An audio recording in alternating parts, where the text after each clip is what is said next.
Capítulo 669. El capitán y la muñeca. Al pisar de nuevo la cubierta del Vanisset, el suave lamido de las olas le trajo a Duncan una familiaridad reconfortante, lavando la niebla mental que había soportado mientras navegaba el caótico subespacio. El zumbido familiar de la cabeza de cabra, su charlatán primer oficial, lo ancló mientras tomaba una respiración profunda y se dirigía a la mesa de navegación. La cabeza de cabra, llena de entusiasmo e ignorante del agotamiento de Duncan, compartía con Ajernes sus experiencias. Capitán. Tu tripulación ha superado todas las expectativas. He tenido discusiones fascinantes con este cerebro, explorando temas desde las exóticas comidas del mar ilimitado hasta los matices de la poesía y la música. Duncan miró brevemente a la cabeza de cabra con diversión y preguntó. ¿Y te respondió? La cabeza de cabra se detuvo, momentáneamente insegura. No exactamente. Recuperando su optimismo, agregó. Sin embargo, estoy cerca de un avance. Creo que mis conversaciones genuinas acabarán surtiendo efecto con el tiempo. Incluso podría empezar a hablar contigo pronto. Basta. Duncan interrumpió. Este cerebro no responderá, está mayormente en el subespacio. Goatead se detuvo abruptamente, como si sus palabras hubiesen sido cortadas. Tras un momento de silencio, procesó esta nueva información. ¿Está en el subespacio? ¿No te habías dado cuenta? Duncan pensó señalando hacia la puerta de su dormitorio. Explicó. Estaba descansando, pero volví a través de la puerta de la habitación del capitán. Mientras tú estabas inmerso en la conversación, me aventuré al subespacio y regresé. Para allá. Dijo Duncan con naturalidad, mientras se sentaba en la mesa de navegación. Miró a otra versión de Goatead que yacía allí. El cráneo de los sueños no responde porque existe principalmente en el subespacio. Hice algo de contacto con él allí, pero nuestra interacción fue limitada. A diferencia de ti, no tiene una conciencia completa ni memoria. Goatead tardó un momento en asimilar las implicaciones. Sorprendido por la incursión casual de Duncan en el subespacio y sus descubrimientos, preguntó con cautela. ¿Qué te comunicó? Rápidamente, Goatead añadió. Si es demasiado peligroso o delicado, olvida que pregunté. Puedo ser paciente.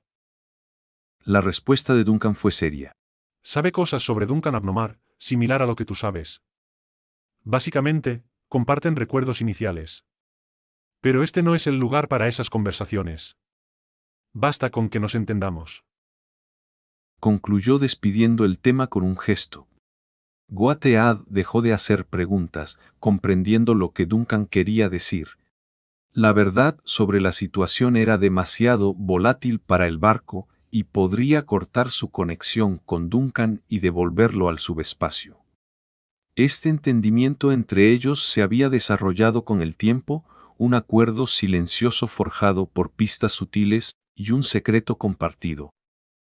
A medida que el silencio llenaba la habitación, Duncan se acomodó en su silla, recuperando fuerzas en el proceso.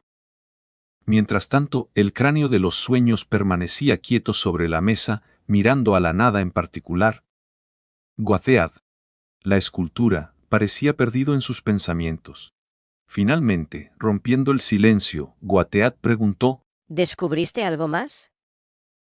Duncan compartió un poco más. El gigante pálido rey, una figura legendaria de la primera noche larga, mencionada en El libro de la blasfemia. Su esencia está entrelazada con ese ser antiguo. Pero no debería decir más, podría ser arriesgado. Goatead se detuvo, visiblemente sorprendido, y luego asintió lentamente. Entendido, no insistiré más. Duncan respondió con un zumbido indiferente. Su mente vagando por un mar de recuerdos y pensamientos.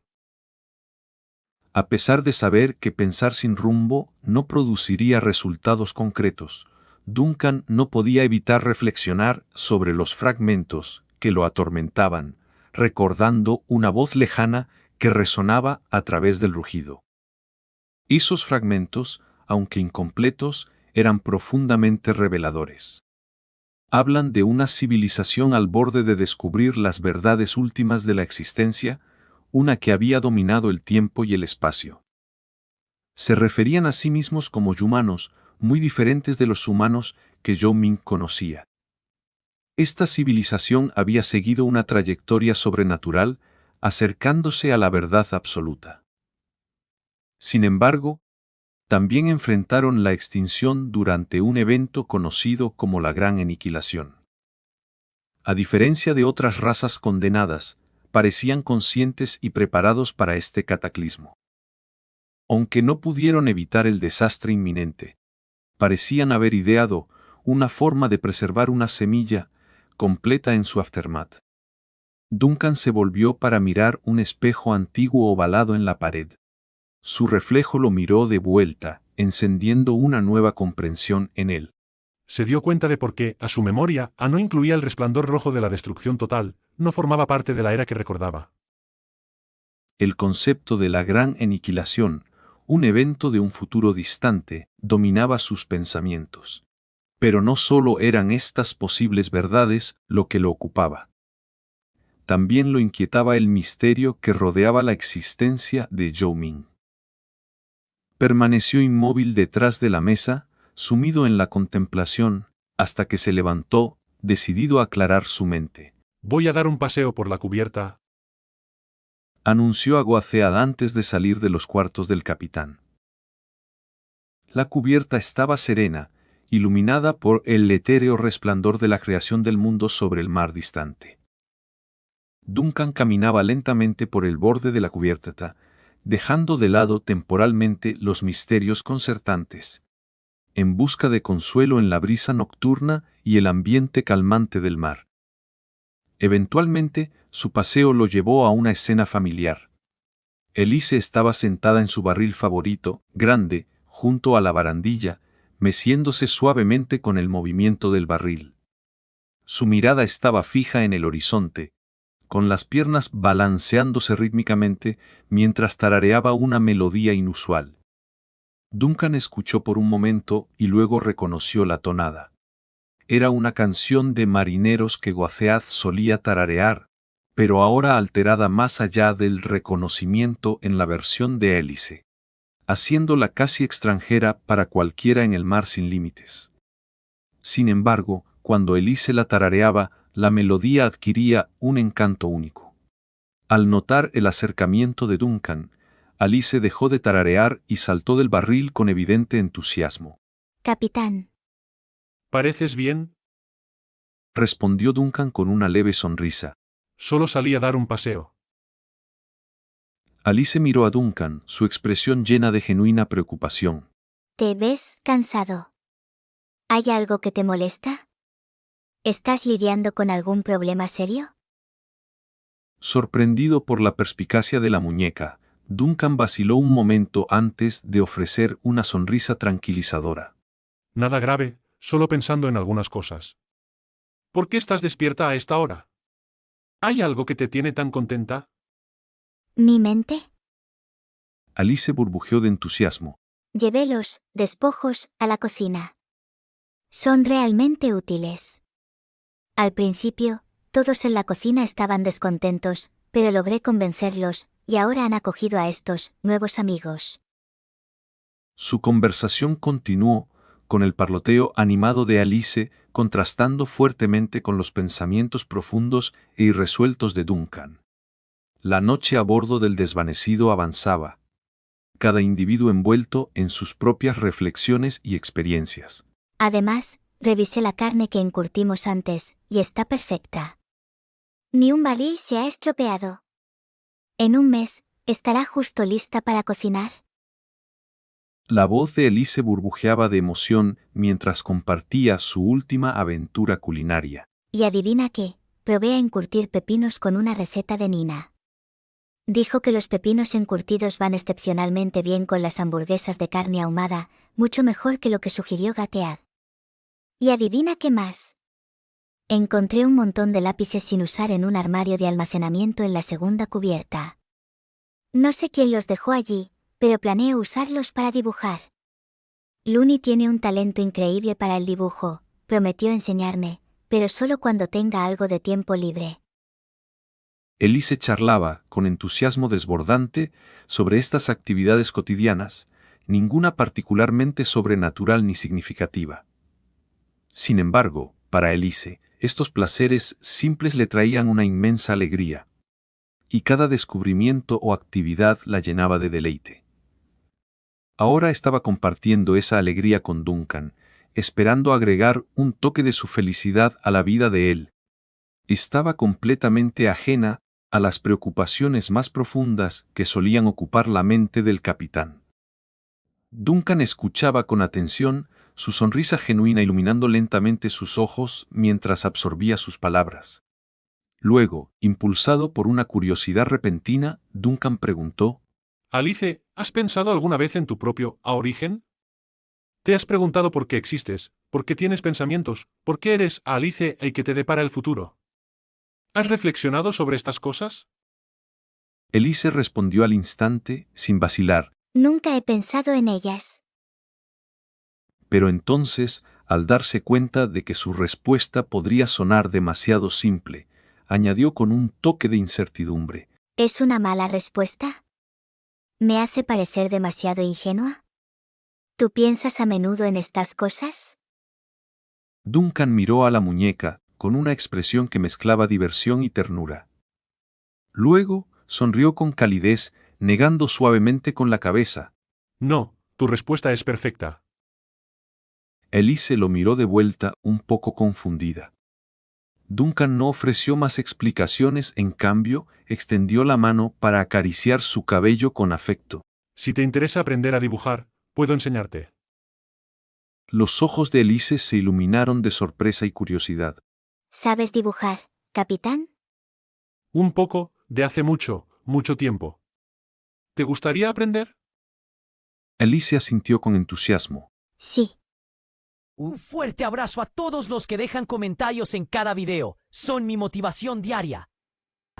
Capítulo 670. Un futuro turbio. Afuera, las risas de los niños, ahora libres de un reciente bloqueo, llenaban el aire mientras corrían, con sus coloridos molinillos atrapando la luz del sol. Shirley se recostaba cómodamente en el alféizar de una ventana dentro de la encantadora casa de la mansión de la bruja en el 99 de Crown Street en Wind Arbor. Miraba por la ventana observando la escena callejera familiar. La ciudad-estado se había vuelto notablemente más tranquila, un cambio bienvenido, aunque muchos locales aún luchaban con las secuelas de extraños sueños. Los recientes problemas en Wind Arbor eran leves comparados con los de Plant y Frost. Para un forastero, podría parecer que la vida normal había reanudado su curso. A medida que se acercaba el mediodía, la impresionante visión de Visión 1 apareció en el cielo, haciendo que los techos azules brillantes al otro lado de la calle relucieran bajo la luz del sol. De vez en cuando, miembros de los Guardianes de la Verdad, reconocibles por sus uniformes distintivos, eran vistos observando desde posiciones elevadas, vigilantes y atentos. Conteniendo un bostezo, Shirley se volvió hacia Nina y le preguntó lentamente: ¿Qué has estado haciendo para estar tan absorta desde esta mañana? Sentada en una mesita junto a la ventana, Nina estaba inmersa en un cuaderno grueso, lleno de dibujos mecánicos complejos, mordisqueando ocasionalmente un objeto luminoso que se parecía a una bola de fuego. Estoy aprendiendo sobre algunos diseños mecánicos. Voy a llevarlo a un taller de personalización más tarde hoy. Respondió ella. Curiosa pero confundida, Shirley examinó los engranajes y enlaces intrincados en el cuaderno de Nina. ¿No te mandó el capitán una carta a Plant sobre que dejaras la escuela? ¿Por qué sigues estudiando si no vas a presentarte a los exámenes? Nina levantó la vista con seriedad y explicó: En realidad, terminé antes. Completé todos mis cursos de secundaria mientras estaba en el barco. El señor Morris y el tío piensan que volver a la escuela regular no tiene sentido para mí ahora. ¿Arreglaron esta graduación anticipada? Escéptica, Shirley preguntó. ¿Eso es posible? Sin embargo, Shirley estaba más intrigada por la bola de fuego que Nina estaba comiendo con tanta naturalidad. Después de un momento de duda, preguntó: ¿Has estado comiendo eso todo el día? ¿De verdad sabe bien? Nina le ofreció casualmente. ¿Quieres probar? Shirley se retiró rápidamente, exclamando. Todavía no estoy lista para morir. Decepcionada, Nina guardó el sol y dijo en voz baja, En realidad, no quema. agregando con tristeza: Quería que la señorita Vanna lo probara también, pero se negó. en los ojos de Shirley, ver a Nina comiendo una bola de fuego era fascinante y un poco alarmante. Manteniendo la distancia, ella observaba el orbe luminoso con una mezcla de curiosidad y escepticismo. Cualquiera en su sano juicio se negaría. Es preocupante que tú puedas comerlo. Comentó con cautela. ¿Estás segura de que es seguro? ¿El capitán lo aprobó? Nina sintió. Sí, después de confirmar que es seguro para mí, el señor Morris incluso me animó a seguir experimentando y observándolo. Explicó. Él cree que mi forma de comer este sol podría revelar cómo los elementos del viejo mundo cambian y se adaptan. ¿Piensa que podría ayudarnos a entender el caos subyacente de todo? No entiendo todos los detalles, pero él y el tío Duncan lo discutieron esta mañana.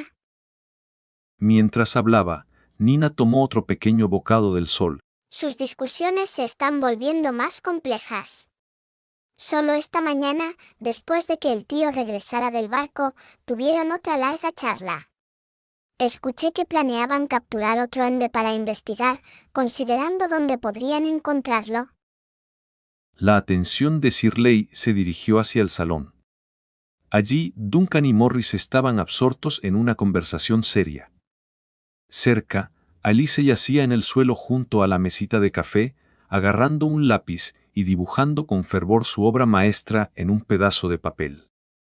Morris hablaba con intensidad, jugando ocasionalmente con un delicado prisma de cristal en su mano. Los rayos de sol que entraban por la ventana golpeaban el prisma, esparciendo un espectro de colores vibrantes por la habitación. Nunca hemos estado tan cerca de descubrir la verdad sobre el origen del mundo.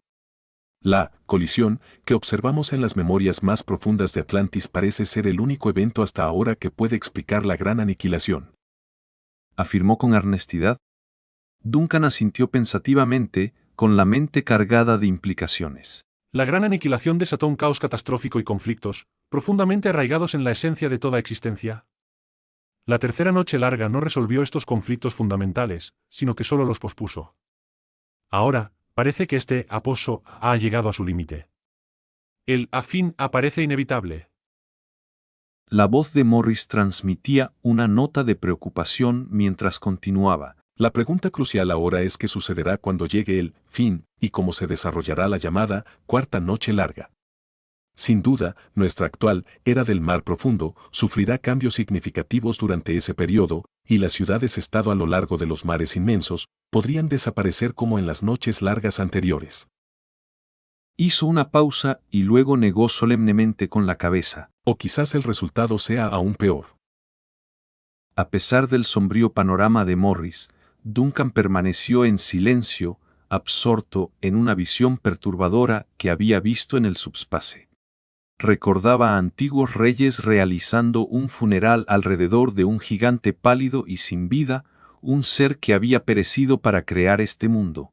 Si cada noche larga correspondía al fin de una era, entonces lo que Duncan había vislumbrado en el ojo del gigante era una visión de tal final.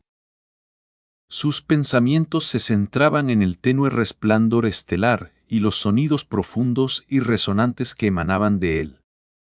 Tras un largo silencio reflexivo, Duncan finalmente habló en voz baja. Quizás solo los reyes tengan las respuestas a mis preguntas. Morris levantó la vista, algo sorprendido por el comentario de Duncan. ¿Qué dijiste? Duncan no respondió directamente a la pregunta de Morris. En cambio, tras un momento de reflexión, cambió de tema. Según nuestra inteligencia más reciente, tanto los aniquiladores como los sumitas están preparando activamente el apocalipsis inminente en el que creen. La frase que más se repite entre los cultistas es, a una nueva posición, buscan establecer un lugar en la era que seguirá a la Edad del Mar Profundo. Morris, al asimilar esto, asintió en acuerdo. Esto parece resonar con el concepto de clanes abandonados de la tercera noche larga. A partir de las evidencias que has descubierto recientemente, está claro que no todos los clanes pudieron coexistir después de la creación del mundo. Muchos fueron expulsados de los santuarios durante la tercera noche larga, y el Sol Negro podría ser solo un ejemplo. Es probable que numerosos otros clanes abandonados desaparecieran sin dejar rastro. Haciendo una pausa, Morris se sumió en profundos pensamientos antes de continuar. Si partimos de la premisa de que la base de todo radica en el conflicto y la destrucción, y aceptamos que los dioses construyen la siguiente era sobre las cenizas del mundo, entonces la cuarta noche larga podría marcar la creación de una nueva era sobre los restos de la Edad del Mar Profundo. El resultado más probable es. Dudó, pero Duncan expresó la conclusión no dicha. La siguiente era ofrecerá un santuario aún más restringido, confinado y abarrotado que la Edad del Mar Profundo, donde quizás sobrevivan incluso menos razas. Un breve silencio llenó la sala de estar, interrumpido solo por el suave raspado del lápiz de Elise sobre el papel. La chica, ajena a las complejas discusiones que la rodeaban, continuaba con su creación artística con el mismo entusiasmo de siempre. Después de unos momentos, Morris colocó cuidadosamente el prisma que había estado sosteniendo sobre la mesa. Más clanes serán abandonados, y muchos logros de la civilización se transformarán en prototipos blasfemos para la siguiente era. Serán destruidos, exiliados, no se les permitirá existir en nuestra realidad, ni siquiera en los registros históricos. Muchos elementos que apreciamos ahora se verán como contaminantes y tabúes en el futuro, similares a los restos descartados del Sol Negro de la era anterior. Duncan asintió ligeramente. Por lo tanto, los cultistas se están preparando para asegurar una posición, o al menos un lugar que no sea fácilmente borrado en un mundo más confinado. Su estrategia incluye robar el poder o reliquias de dioses antiguos, aunque no está claro si eso funcionará. Pero, ¿y luego? ¿Una quinta noche larga? ¿Una sexta? Este ciclo podría continuar e incluso acelerarse hasta llegar a un punto de ruptura. Y a lo largo de todo, el santuario se volverá cada vez más pequeño y opresivo. La voz de Morris se apagó, delineando un panorama sombrío y pesimista basado en sus conclusiones. Las brasas podrían reavivarse, pero su resurgimiento tiene límites. La llama menguante inevitablemente tendrá menos espacio hasta que no quede nada más que cenizas, llevando todo a un silencio eterno en el frío. En la era venidera, los mares inmensos podrían desaparecer. El último bastión de la civilización podría reducirse a una sola ciudad, luego quizás solo a un pueblo, un barrio, una casa solitaria, o incluso un pequeño pedazo de roca flotando en el vacío. El último rastro de la conciencia confusa de la civilización, aferrándose a esa roca, perdido en recuerdos de antigua grandeza, y muriendo en el sueño final y apagado de la conciencia. Eso marcaría el fin absoluto de todo. Capítulo 671. Noticias de la reunión. El aire estaba lleno del rugido distante de truenos que hacía eco de las visiones sombrías pintadas por Morris. Morris pintó una visión sombría del futuro, más oscura y silenciosa que cualquier escena apocalíptica extraña. Envisionó un mundo donde los restos de la civilización se extinguen gradualmente como brasas de un fuego que se apaga. Lo comparó con un barco que se hunde, donde la gente descarta sus pertenencias en un intento desesperado por flotar. Al final, concluyó que todo sería consumido por un abismo infinito de oscuridad. Lo que hacía su visión inquietante era que, según la inteligencia actual, tal futuro no solo era posible, sino probable, e incluso quizás el mejor escenario imaginable. En este futuro desolador, la civilización podría apenas sobrevivir a la cuarta y quinta catástrofe, aferrándose a una paz frágil y engañosa en sus refugios inestables. Morris incluso sugirió que la situación podría empeorar. La tercera catástrofe ya podría haber estirado a la civilización hasta su punto de quiebre.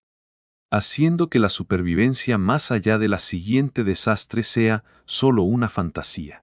Estamos siendo demasiado pesimistas, Morris. Morris admitió que era prematuro especular sobre la cuarta catástrofe sin más datos. Luego mencionó una reunión que su mentor había organizado con líderes de las 4 iglesias mayores, invitando a Duncan a asistir. Esperaba que la reunión ofreciera perspectivas más profundas, ya que los líderes de la iglesia también buscaban las verdades que poseían. Duncan, ya al tanto de la reunión a través de un acuerdo con el Papa de la Verdad, Lune, no se sorprendió. Sin embargo, le intrigaba cómo el anciano elfo había logrado convencer a los otros 3 papas para asistir a una reunión liderada por la Papa de la Tormenta, Helena. A través de sus conexiones en Plant y una propuesta de Vanna, Duncan había establecido una buena relación con Helena, quien parecía neutral y approachable. Aún así, no estaba seguro sobre las posiciones de los otros 2 papas. Frem de los portadores de la llama y Banster de la Iglesia de la Muerte. Necesito saber más sobre Banster. Duncan pensó mientras tocaba un pequeño espejo en su mesa de café, invocando la imagen de Agatha. Agatha. Dijo seriamente. La figura de Agatha apareció en el espejo. Estoy aquí. ¿Respondió ella? Esto es importante. Duncan pensó destacando la importancia. ¿Estás familiarizada con Banster? Duncan lo pensó un momento y luego preguntó. Entonces, ¿sabes cuánto le importa a Banster esa flota de escolta? Le importa mucho. Agatha lo interrumpió abruptamente. Duncan se sorprendió, ya que no había terminado su pregunta. Le importa mucho. Agatha repitió con seriedad, como si estuviera aclarando para Duncan.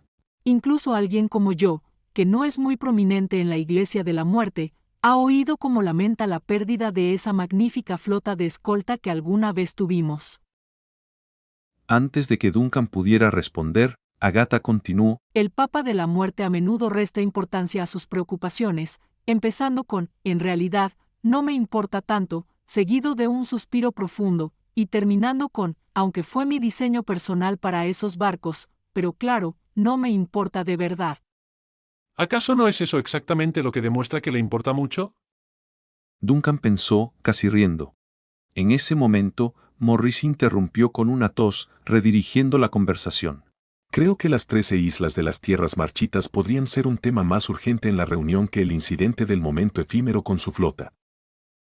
Agatha no estuvo de acuerdo. En realidad, las 13 islas de las tierras marchitas no podrían ser tan controvertidas como crees. Sacudió la cabeza. A pesar de ser una gran pérdida, una facción dentro de la Iglesia de la Muerte lo ve más como un desastre subespacial, un resultado de un colapso fronterizo, no de las acciones de los desvanecidos. Es como asumir que alguien que escapa de un incendio debe ser el pirómano. Esto no es solo una idea especulativa, está respaldado por investigaciones académicas sólidas. Agatha explicó. Por supuesto, esta interpretación genera disputas dentro de la Iglesia. A los obispos no les gusta esta defensa de los desvanecidos, pero la disposición del Papa de la Muerte a asistir a la reunión sugiere que podría estar listo para aceptar esta explicación y aclarar eventos pasados, o al menos para suavizar la postura de los obispos. En contraste, el incidente del momento efímero fue un ataque claro de los desvanecidos. Se llevaron algunas de nuestras naves directamente frente a toda la flota, incluida la insignia momento efímero. Morris se dio cuenta de algo. Ah, ahora lo entiendo. Curioso, Duncan preguntó. Espera, ¿el barco se llama realmente a momento efímero? Pensé que era solo un apodo para el incidente. Agatha y Morris asintieron en silencio para confirmar. Duncan lucía perplejo. ¿Por qué elegir un nombre tan extraño y ominoso? Con calma Agatha respondió. Es una tradición en la Iglesia de la Muerte nombrar a los buques de guerra y muchas otras cosas con términos como esos. Muerte súbita, para el crucero principal, despedida abrupta y prolongada, para un cañón de largo alcance. Para nosotros, la muerte y el paso son partes naturales del ciclo de la vida, así que estos términos no son tabú. Y, hablando estrictamente, los desvanecidos tampoco es exactamente un nombre afortunado, ¿verdad? Duncan lo consideró y finalmente estuvo de acuerdo con la perspectiva de la guardiana. Durante su conversación, Alice exclamó de repente, sorprendiendo a todos: Capitán, mira. He terminado mi dibujo. Estaba radiante de orgullo. Sorprendida por esta interrupción, Agatha, reflejada en el espejo, y Duncan se volvieron para ver a Elise. Su expresión era una mezcla de curiosidad y diversión ante el intento artístico de la muñeca. Era evidente que Elise era una principiante. Le costaba incluso sostener el lápiz correctamente. Su dibujo, falto de técnica y estilo artístico, intentaba representar un gran barco algo abstracto. Usó líneas gruesas y negras para las velas y las olas, y esbozó varias figuras pequeñas en el barco con los brazos extendidos. Las líneas toscas lograban capturar algunas características distintivas de la gente a bordo de los desvanecidos. En su dibujo, Vanna aparecía alta, Morris con una pipa, Shirley y Perro estaban juntos, Nina con llamas sobre su cabeza y Agatha era solo una sombra oscura. Ella estaba en lo alto del mástil del barco, y Cabeza de Cabra asomaba desde la ventana de la habitación del capitán. Duncan mismo estaba dibujado con un sombrero de capitán, de pie en el punto más alto del barco. Elise había prestado más atención a su figura, pero seguía siendo un renderizado con un encanto torpe. Curiosamente, aparte de Duncan, cada figura tenía líneas que salían de ellas, flotando de manera misteriosa en el aire. Tanto curioso como divertido, Morris se inclinó para inspeccionar el dibujo más de cerca. Bueno, para un primer intento, está no tan mal. Pero ya sabes, la gente no suele tener líneas saliendo de ellos en los dibujos. Comentó intentando ser amable. A pesar de la crítica diplomática de Morris, Alice defendió su obra. Pero es que realmente hay líneas. Insistió, confiada en su representación. Morris parecía perplejo y miró a Duncan, quien se rió de toda la situación. Sí, en efecto las hay. Respondió Duncan con una sonrisa cálida y apreciativa, su mirada demorándose con cariño en el primer intento artístico de Elise. Al estudiar el dibujo más de cerca, su expresión se volvió de profunda reflexión. Así es como ella percibe el mundo. Reflexionó, intrigado por su perspectiva única. Al oír esto, el rostro de Alice se iluminó de orgullo, y respondió rápidamente. Exacto. Sabía que lo había hecho bien. Sin embargo, la atención de Duncan se centró en otro aspecto del dibujo. Pero, Comenzó con la curiosidad despertada. ¿por qué no te incluiste en el dibujo? Elise hizo una pausa, su mirada recorriendo su representación de la tripulación de los desvanecidos. Con un tono directo respondió. Porque yo era la que estaba dibujando. El artista también puede ser parte de su obra. Reflexionó Duncan, encontrando humor y una profunda insight en su respuesta. Déjame mostrarte cómo incluirte. Duncan tomó entonces el lápiz que Elise había usado y, con unos trazos hábiles, añadió una representación simple, pero encantadora de Elise junto a su propia figura en el dibujo. Los ojos de Elise se abrieron con asombro y deleite. ¡Guau! Capitán, dibujas mucho mejor que yo. Exclamó claramente impresionada. Duncan esbozó una sonrisa humilde y dejó el lápiz. Con cuidado, enrolló el dibujo, preservando la primera obra de arte de Elise, y se lo devolvió a ella. Cuida bien de esto, es tu primera creación. Aconsejó con calidez. Alice resplandecía de felicidad, exclamando. Jay. Su alegría era contagiosa. Luego, cambiando su atención, Duncan miró hacia un espacio vacío en la sala de estar. ¿Está todo bajo control? Preguntó, hablando como si se dirigiera al vacío. No había terminado de formular la pregunta cuando Lucretia apareció, como salida de la nada. No te preocupes, papá, todo está resuelto. le aseguró con confianza, indicando que todo estaba bajo control. Un saludo especial para los que ven mis videos mientras están echados en el sillón. Así se hace. Capítulo 672. La visita de Ted Lear. El plop distintivo resonó suavemente en la habitación cuando Lucretia colocó la muñeca en el suelo. Lucretia se acercó a Duncan, llevando una siniestra muñeca de conejo llamada Rabi, que parecía casi viva. Se sentó elegantemente en el sofá junto a él, colocando la muñeca en el suelo. He trasladado con éxito al santo a la cámara de contención dentro del Brick Star. Comenzó con un tono profesional. Esta instalación está equipada con tecnología de vanguardia diseñada para asegurar entidades y sustancias de reinos sobrenaturales y dimensiones espirituales. Hemos colocado al santo en un entorno controlado para que se recupere y se prepare para tus planes futuros. Luego cambió el tema a las víctimas. Los individuos designados para el sacrificio han sido trasladados al centro de rescate de nuestra ciudad-estado. He trabajado con Sarah Mel de Wind Harbor para asegurarme de que reciban atención compasiva y apoyo. Nuestro enfoque es enviarlos a casa de manera segura lo antes posible. Desafortunadamente, muchos están gravemente afectados psicológicamente, incapaces de recordar siquiera sus hogares. Hemos organizado profesionales de salud mental para proporcionarles la terapia necesaria. Continuando con su actualización, Lucretia mencionó: Como dirigiste, dejé el faro artificial en el barco abandonado. Este dispositivo te permite monitorear remotamente el estado y los movimientos del barco a través de su señal. Además, he realizado un inventario exhaustivo de materiales valiosos en el barco. Hay una cantidad significativa, lo que ofrece una oportunidad para adquirir recursos, piénsalo como un rico botín de guerra. Después de todo, un barco fantasma que se mueve solo no necesita su combustible ni repuestos mecánicos. Lucretia entregó cada actualización de manera clara y eficiente, demostrando su habilidad para manejar situaciones complejas. Duncan, escuchando con atención, asintió en aprobación. Bien hecho, Lucretia. Sin embargo, Lucretia parecía inquieta por algo más y dudó antes de hablar. Duncan lo notó e indagó. ¿Hay algo más en tu mente?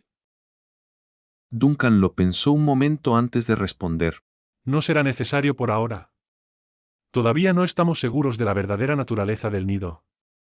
Lanzarse a una operación a gran escala podría traer más riesgos que beneficios. Nuestro primer paso debe ser un examen cuidadoso de las condiciones de la niebla. Entendido. Asintió Lucretia en acuerdo. Su conversación estratégica fue interrumpida de repente por una presencia inesperada fuera. Lucretia frunció el ceño, dirigiendo su atención a la entrada. El timbre sonó rompiendo el silencio. En una esquina de la sala de estar, Luni había estado parada en silencio hasta que se apresuró hacia la puerta. Lucretia le instruyó rápidamente. Recuerda, nada de periódicos, nada de ventas de seguros, definitivamente no de boletos de lotería, y absolutamente no respondas encuestas comunitarias. Y si alguien dice que está recolectando donaciones para la comunidad, debes rechazarlos de inmediato. ¿Recuerdas la alerta del mes pasado? Esos tipos resultaron ser estafadores. Es impactante que aún se atrevan a venir. Antes de que Lucretia terminara sus instrucciones, Luni regresó a la sala de estar interrumpiendo. Señora, es el guardián de la verdad, Su Excelencia, en la puerta. Sorprendida, Lucretia exclamó. Antes de que pudiera comprender del todo las implicaciones, una voz cansada, pero resignada llegó desde la puerta. Sé que no te gustan las visitas, pero estoy aquí por circunstancias sobrenaturales. Tengo una invitación de las 4 iglesias divinas para tu padre. Con estas palabras, Ted Lear, conocido como el guardián de la verdad, entró en la sala de estar. Parecía alguien que había trabajado sin parar durante semanas. Le explicó Sibu. Normalmente, la gente evita tu mansión de la bruja como si estuviera maldita. Hoy, Taranel sufre de un dolor de espalda severo y está en cama, así que me ha tocado a mí la tarea de visitarte. Después de terminar su explicación, Ted notó a Duncan sentado cómodamente en el sofá y lo saludó con una sonrisa. Buen día, capitán. Lucretia respondió casualmente. Parece que Taranel finalmente tiene unos días de descanso. Honestamente, podría ser bueno para él. Ted Lear, mostrando un toque de decepción, replicó. No es tan bueno para mí. Perdí 3 horas apostando. Algunos de nosotros en la academia hicimos una apuesta sobre qué parte del cuerpo de Taran fallaría después. Apoyé por hemorroides y perdí feo. Lucretia, un poco avergonzada por el giro de la conversación, comentó. Ustedes realmente tienen demasiado tiempo libre. Ted Lear se encogió de hombros con indiferencia. Quizá, pero he acertado en algunas predicciones antes. Mientras tanto, Morris, que también estaba sentado en el sofá, se levantó para saludar al guardián de la verdad. Ted Lear, ¿ya estás completamente recuperado? Solo un pequeño problema estomacal. Respondió Ted Lear, restándole importancia a la preocupación. Nada comparado con el dolor de cabeza que me causan algunos artículos mal escritos de los jóvenes eruditos. Mientras hablaba, los ojos de Ted Lear se encontraron involuntariamente con los de Morris, y lo miró por un momento con una mezcla de confusión y sorpresa antes de decir pensativamente. Sabes, Morris, la última vez que nos vimos fue deprisa, y no te miré bien, pero tú. De repente se detuvo, como si se diera cuenta de algo, y luego suspiró suavemente. No importa, pareces estar bastante bien. Morris sonrió, con un brillo en los ojos detrás de su monóculo. ¿De verdad? Creo que estoy en excelente forma estos días. Mi hija es psiquiatra y dice que mi salud mental es excepcionalmente buena. Su sonrisa transmitía un calor erudito. Solo aquellos con una sensibilidad espiritual sobrenatural podían percibir los sutiles signos de locura y caos sobrenatural en su sonrisa, ojos y voz, rasgos que estaban más allá de la comprensión humana normal. La atención de Ted Lear se dirigió entonces a Duncan. Han pasado décadas desde que desarrolló una amistad con Duncan, quien era conocido como el mayor explorador de su tiempo. Para un elfo como Ted Lear, elegir entablar amistad con un humano no era una decisión tomada a la ligera, implicaba una consideración emocional significativa debido a la brevedad de la vida humana. Sin embargo, el joven Ted Lear nunca podría haber previsto que sus preocupaciones estaban equivocadas. Su inquietud no debería haber sido por la inevitable separación de un humano mortal, sino por el inesperado reencuentro con una sombra eterna que había regresado del subspace. Afortunadamente, dentro de esa figura sombría, aún quedaba una chispa de humanidad, aunque entrelazada con verdades incomprensibles y susurros que Ted Lear se atrevía a no indagar demasiado. Rompiendo el silencio, Duncan inició una conversación. Acababa de discutir sobre las 4 iglesias divinas con Morris. Sabía de la reunión, pero no esperaba la confirmación oficial tan pronto. Haciendo una pausa para ordenar sus pensamientos, Ted Lear sacó un sobresellado con elegancia de su bolsillo, lo colocó sobre la mesa de café y lo deslizó hacia Duncan. No sé si una invitación signifique mucho para ti, dijo, pero la Academia del Arca me ha pedido que te entregue esto. Viene avalada por el Papa de las 4 iglesias divinas. Considéralo un gesto formal y respetuoso de las 4 iglesias divinas hacia la flota desvanecida. La mirada de Duncan se centró en la carta, cuyo sello exudaba elegancia. La abrió con cuidado, revelando una tarjeta de invitación bien elaborada con una caligrafía exquisita. La invitación convocaba a una reunión especial cerrada para ser atendida por el maestro de la flota desvanecida, Capitán Duncan el Gran Explorador. Si bien el contenido era rutinario, la invitación terminaba con 4 firmas resplandecientes que captaron la atención de Duncan. Esos nombres, Laem, Tarruijingomona, Bartok, aparecían como rayos vividos contra la oscuridad. Duncan miró esas firmas con calma, sin mostrar sorpresa. Así que, ¿la reunión es para mañana? Eso es bastante pronto. Comentó con naturalidad, guardando la invitación. Sí, El consenso, especialmente de Lune, es que cuanto antes se lleve a cabo esta reunión, mejor. Confirmó Tedlir con un asentimiento. Para mañana al mediodía, las flotas de las 4 iglesias divinas comenzarán a converger cerca de Puerto Viento y todos los arcas harán su aparición. Va a ser una reunión monumental.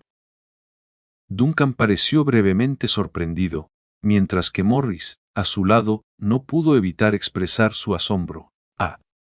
¿Entonces la reunión se llevará a cabo en el mundo físico y todos los 4 papas vendrán aquí? Sí, yo también pensaba que se realizaría a través de resonancia psíquica, como las reuniones anteriores organizadas por los papas y los santos. Aclaró Tedlir. La idea de que ocurra en el reino físico, y tan pronto, no se me había ocurrido. Duncan reflexionó sobre esta nueva información, con sus pensamientos intensificándose. Organizar una reunión a puerta cerrada tan significativa con casi ningún tiempo de preparación es bastante inusual.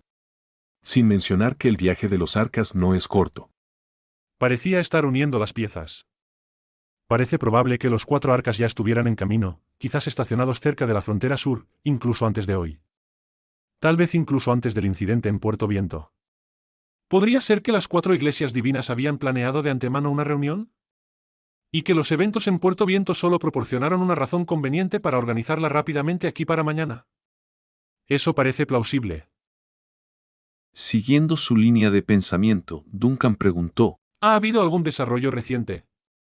¿Está relacionado con el aumento de actividades de la Iglesia en las aguas fronterizas o esas flotas reunidas cerca del Abelo Eterno?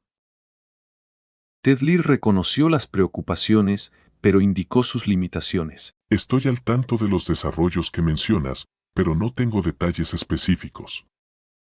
Duncan expresó una ligera sorpresa. Incluso tú, el guardián de la verdad, ¿no estás informado sobre estos asuntos? Realmente no tengo acceso a esa información. Afirmó Tedlir, negando con la cabeza. Roles como el nuestro, los guardianes de la verdad, inquisidores, guardianes de la puerta y portadores de la llama, aunque ostentamos la máxima autoridad religiosa dentro de los estados-ciudad, nuestra autoridad no se extiende a las operaciones de los 4 arcas.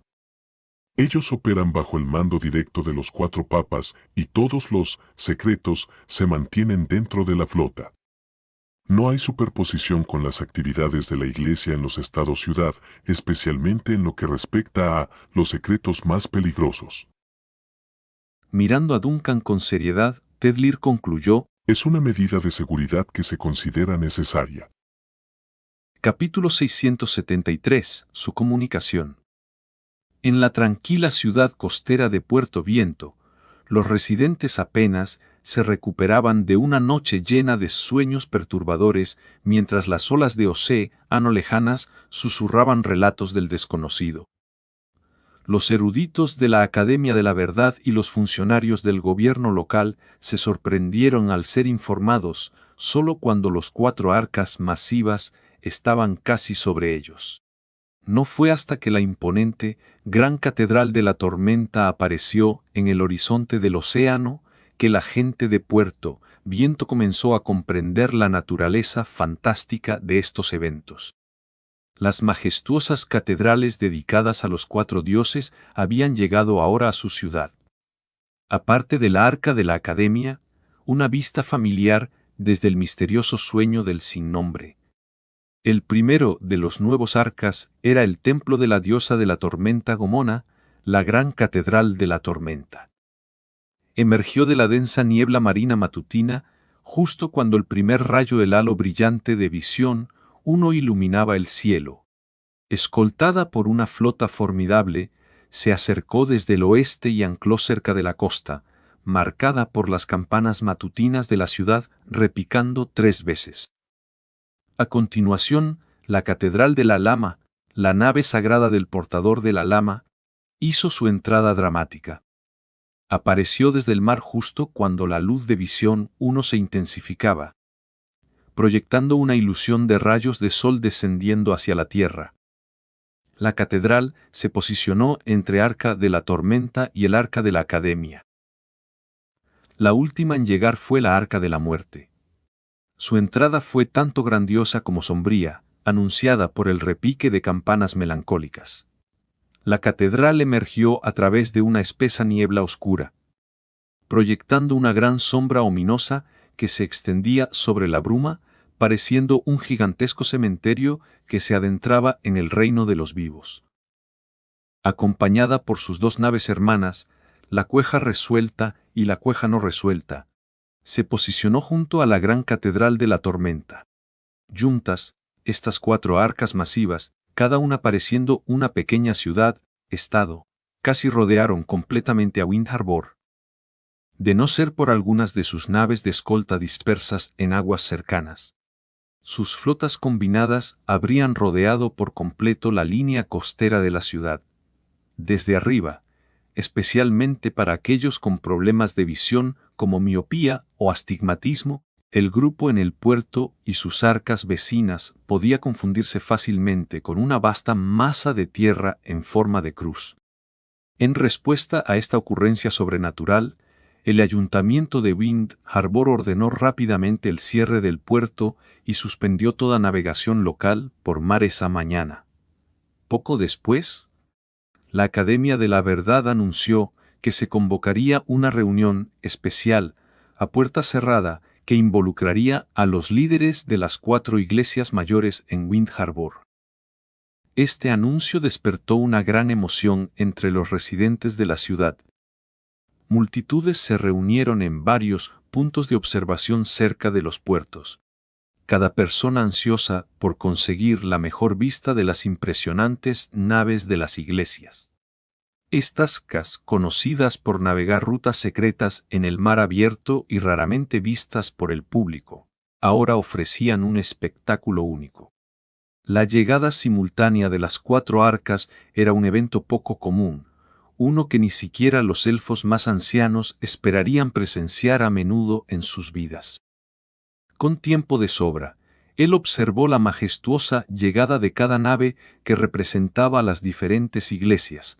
Estas arcas catedralicias son verdaderamente asombrosas por derecho propio, comentó él con la voz llena de maravilla. Ted Lear se unió a Duncan en el balcón alto. Usar solo motores de vapor para impulsar naves tan masivas sería completamente insuficiente. Cada arca catedralicia es más que una simple nave, es una entidad sobrenatural. Continuó Ted Lear. El esplendor de esas catedrales no es solo para presumir. Canalizan poderes divinos hacia nuestro mundo, lo que les otorga a las arcas habilidades divinas. Estas incluyen navegar rápidamente a través de tormentas turbulentas, pasar ilesas por nieblas y llamas, volverse invisibles a los ojos humanos e incluso calmar los mares más bravos. Duncan, lleno de curiosidad, se volvió y preguntó: ¿y qué, a fuerza milagrosa, permite que la arca de la Academia navegue tan rápidamente? Al notar el destello intrigado en los ojos de Duncan, Ted Lear no pudo evitar sonreír. Funciona con una mezcla de mecánica, conceptos teóricos y paradojas. La configuración del motor que hace milagros en nuestra nave probablemente causaría una falla catastrófica en cualquier otra arca catedralicia. El hecho de que operen sin autodestruirse es un testimonio de la pericia de sus creadores. Los milagros de los dioses están más allá de nuestra comprensión, murmuró Duncan, sacudiendo la cabeza con asombro antes de volver su mirada hacia la costa lejana. Había visto antes la arca de la tormenta de la iglesia de la tormenta y la arca de la verdad de la academia de la verdad, pero esta era su primera vez encontrándose con la arca de la muerte de la iglesia de la muerte y la arca de la lama de los portadores de la lama. Al igual que las otras, estas arcas tenían sus propias características únicas. La catedral de los portadores de la lama exudaba una solemnidad antigua. Su base masiva estaba adornada con estructuras de piedra gris en niveles que se apartaban del estilo arquitectónico moderno de la ciudad-estado, recordando a los templos antiguos vistos en obras de arte históricas. Una característica destacada era la enorme plataforma central, rodeada de columnas de piedras sombrías, con un fuego perpetuo ardiendo en la cima. En medio de este espectáculo ígneo, se erguía un pilar de forma única, que recordaba al bastón que Vanna había obtenido de Taruijin. Claramente, el reverenciado pilar de las crónicas de los portadores de la lama. En marcado contraste, la Arca de la Muerte mostraba una presencia más solemne, con un diseño dominado por arquitectura gótica oscura. En su núcleo estaba un templo negro como la brea, que se asemejaba a una vasta pirámide, estratégicamente posicionada en terreno elevado en el centro de la arca. Esta estructura central estaba flanqueada por altas agujas, proyectando una aura que recordaba a una tumba sombría. Al verla, Duncan comprendió inmediatamente por qué muchos se referían a la arca del dios de la muerte simplemente como el gran cementerio. Mientras Duncan observaba cada arca, notó proyecciones etéreas flotando en el aire, invisibles para la mayoría, pero visibles para él, pareciendo entidades espectrales. Su expresión se volvió seria al observar estas formas espirituales que se cernían sobre el mundo ordinario. Estas proyecciones fantasmales, con apéndices como tentáculos de humo, se extendían silenciosamente sobre Wind Harbor, moviéndose como espíritus inquietos. Se movían de manera independiente, pero ocasionalmente, tentáculos etéreos de un espíritu se extendían para rozar a los de otra arca. Duncan notó esta interacción y sintió un instinto que le indicaba que estos contactos fugaces eran más deliberados que accidentales. Incluso pensó que algunas de estas interacciones de tentáculos etéreos se parecían a un saludo con la mano. Varias entidades espirituales derivaron desde la dirección del puerto y se acercaron a la alta torre de la academia, flotando cerca del balcón donde él estaba. Duncan dudó, miró a Ted Lear, quien parecía inconsciente de estos sucesos, y luego manipuló sutilmente sus dedos. Una llama espectral tenue parpadeó en existencia, tocando ligeramente a los espíritus de las arcas invisibles en el aire. A través de su percepción aguda, Duncan sintió las emociones que fluían entre estos espíritus. Sonidos extraños y bajos resonaron en la mente de Duncan, llevando mensajes inteligibles dentro de sus murmullos extraños. Escuchó susurros escalofriantes que atravesaban el tejido del espacio-tiempo. ¿Estaban comunicando? Las vibraciones penetraron profundamente en su conciencia. Qué buen clima, ¿verdad? No está mal, este lugar es bastante cálido. ¿Mejor que el norte? Mis tentáculos casi se congelaron allí. ¿No perdiste tus tentáculos hace siglos? Son miembros fantasmales, ya sabes. ¿Cuál es la agenda para la reunión de hoy? ¿Cómo voy a saberlo? Acabo de despertarme. Ah, yo también acabo de despertarme. ¿De qué van a discutir hoy? Deja de preguntar. Todos acabamos de despertarnos. Duncan pensó, perplejo. Ted Lear, al notar el leve cambio en la expresión de Duncan y la breve aparición de la llama etérea, se alertó. ¿Qué está pasando?, preguntó con urgencia en la voz. Esta interacción inesperada y algo liviana entre los espíritus de las arcas añadía una dimensión curiosa y casi juguetona a la llegada de lo contrario grandiosa y solemne de estas naves masivas. Mientras Ted Lear preguntaba, la expresión de Duncan se volvió más compleja. Sin embargo, antes de que Ted Lear, el guardián de la verdad de la academia, pudiera ponerse demasiado ansioso y posiblemente agravar sus problemas estomacales, Duncan logró recuperar el control de su expresión. Suprimiendo los extraños sentimientos que se agitaban en su mente, mantuvo la compostura y miró a Ted Lear, preguntando: ¿Las arcas se comunican entre sí? ¿Las arcas? ¿Comunicándose? Ted Lear parecía genuinamente confundido. ¿A qué te refieres exactamente? Duncan notó la confusión genuina en el rostro del guardián y se dio cuenta de que los fenómenos que había presenciado eran entre los muchos secretos conocidos solo por unos pocos en estos círculos. Recordando que incluso alguien tan informada como Vanna desconocía muchos misterios de la gran catedral de la tormenta, desechó rápidamente el tema con un gesto despreocupado. Si no estás al tanto, entonces no es importante. Ted Lear parecía listo para indagar más, con su curiosidad despertada. Sin embargo, una repentina e inexplicable sensación de inquietud lo invadió, lo que lo hizo refrenarse sabiamente de hacer más preguntas. Aprovechando el momento para cambiar de tema, Duncan preguntó: Con la llegada de las arcas de los 4 dioses, ¿dónde se llevará a cabo esta reunión importante? ¿Dentro de Wind Harbor? Kedlir negó con la cabeza, explicando con paciencia: No, Wind Harbor no es un lugar adecuado para tal asamblea. Primero, la presencia de una reunión así podría alterar la vida cotidiana de los ciudadanos comunes en la ciudad-estado. Segundo, la naturaleza repentina de esta reunión dejó a la ciudad-estado sin preparación para albergarla. También hay preocupaciones sobre la confidencialidad. La actualización más reciente que he recibido es que debemos esperar instrucciones adicionales. Los temas que se discuten están profundamente conectados con la gran aniquilación, tocando los mismos cimientos de nuestro mundo. Eso significa que incluso una palabra dicha casualmente en la reunión podría tener efectos de largo alcance e impredecibles. Los líderes, incluyendo a los papas, deben ejercer extrema cautela al elegir el lugar de la reunión. Por ahora, están en resonancia psíquica dentro de sus respectivas arcas, buscando guía divina para determinar el lugar más adecuado. Es probable que la elección final sea una de las 4 arcas.